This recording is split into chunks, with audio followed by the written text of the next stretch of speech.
Donc la SPA de l'agglomération de Montpellier a été créée en 1926. Elle a exercé pendant très longtemps sur Morin. C'est le premier refuge digne de ce nom qui a été construit à l'époque en 1973.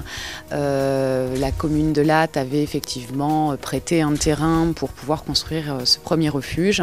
Et nous sommes restés jusqu'en 2010, date du déménagement sur Villeneuve-les-Maglones, dans le refuge SPA de Morin. On a déménagé donc sur Villeneuve-les-Maglones, donc structure qui a été financée en intégralité par l'agglomération de Montpellier, les communautés de communes du Bas-Sainto et du Nord-Bas-Sainto et la commune de Palavas et de Moguio qui ont financé ces bâtiments à hauteur de près de 5 millions d'euros. C'était extrêmement nécessaire parce que c'est vrai que le refuge de Morin était extrêmement vétuste et on avait vraiment besoin d'accueillir les animaux dans de bonnes conditions.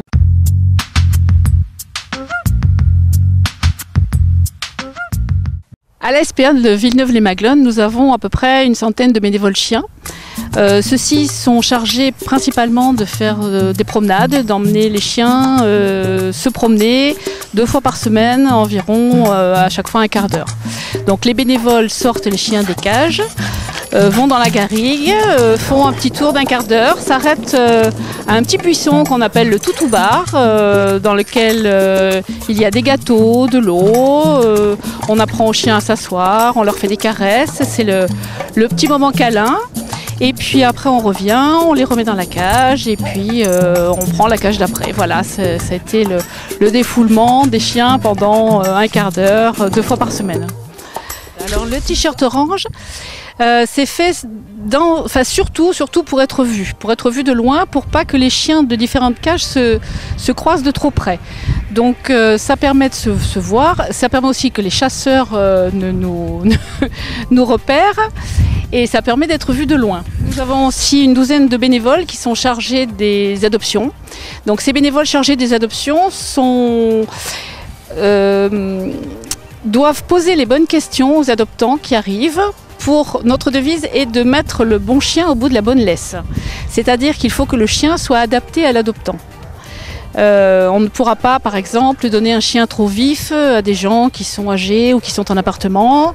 Le but, c'est que l'adoptant soit content et que le chien soit heureux. Ensuite, donc nous, en plus des bénévoles aux adoptions, nous avons des bénévoles qui sont chargés des opérations caddie.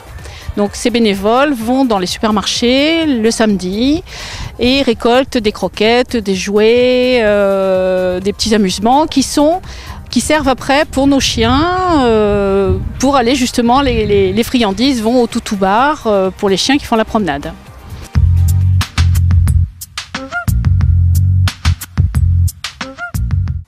Nous sommes donc ici dans la chatterie de la SPA.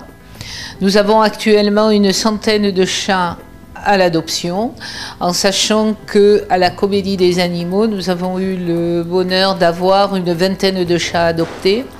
Donc la moyenne est de 120 à 130 chats à l'adoption en général.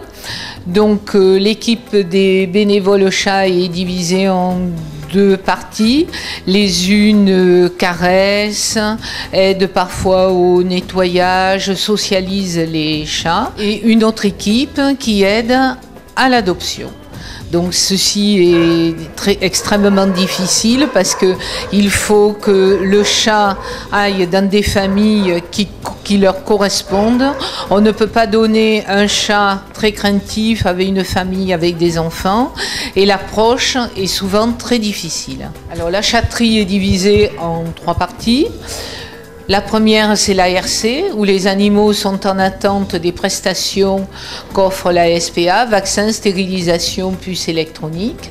La deuxième partie est la pièce principale, où sont les chats et les bénévoles. Et ici, nous sommes dans la salle de repos, dite dodo, où l'hiver, les chats bien chauffés restent collés les uns aux autres.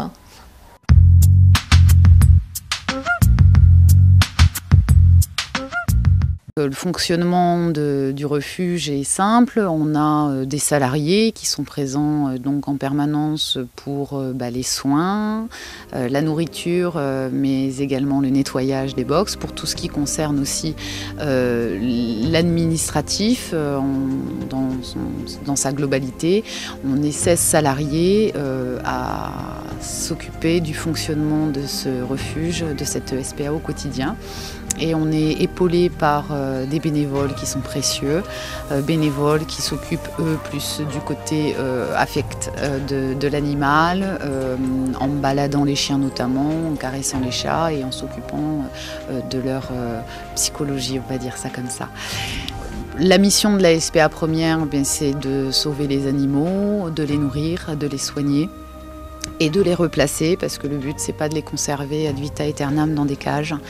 Donc il y a toute une chaîne qui se met en place entre l'arrivée de l'animal, que ce soit en fourrière ou en abandon. Les animaux sont tous suivis par des vétérinaires. On travaille en étroite collaboration avec une association de vétérinaires. Voilà, on les soigne, on les identifie, on les vaccine, on stérilise les femelles, on castre certains mâles. Pour les chiens je parle, pour les chats ils sont tous testés, identifiés, vaccinés, stérilisés pour éviter la prolifération, qui est un grand fléau pour les refuges. Voilà, le but effectivement par la suite est de pouvoir replacer ces animaux. Et donc à partir de là, les bénévoles reçoivent les candidats à l'adoption et on essaie de mettre le bon maître au bout de la bonne laisse, comme on dit.